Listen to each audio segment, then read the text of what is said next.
Thank you, Honourable Speaker. I thank the member for the question. The question is asking if the ministry has any plans to open any childcare centres for 3 to 5-year-olds. The short answer of that is no. The ministry is not in the business of operating childcare centres. However, the ministry's current focus is looking at regulating the standards of childcare centres that open around the country.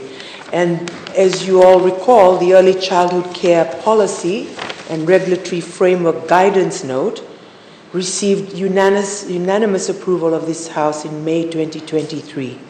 This regulatory framework is designed to set forth the norms and standards that will govern both existing and new ECC services within the country.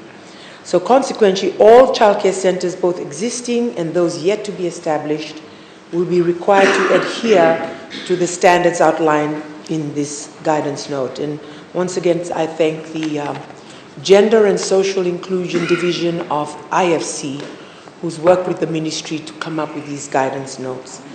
Honourable Speaker, the setting up of the Department for Children, one of its core functions is to become the regulatory authority, the central regulatory authority to ensure that childcare centres meet the standards. As I mentioned in an answer earlier this week, we have some employers who have opened childcare centres in their locations, as well as other childcare centres that are around the country. This will ensure that there is one central regulatory authority under the Director for Children to ensure that they check up on them. There are also policies in other ministries, as you're aware of, honourable members.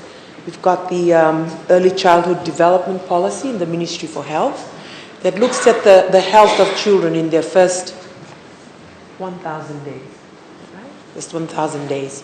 So that's under the Ministry for Health. 1 to 30, okay, so 1 to 13 years old, but it does include the age you've mentioned. We have the Early Childhood Education Policy that is existing within the Ministry for Education. So these policies, they currently complement each other, Honourable Speaker. Again, the opening of childcare centres are currently done privately, but are guided by these policies. Thank you, Honourable Speaker.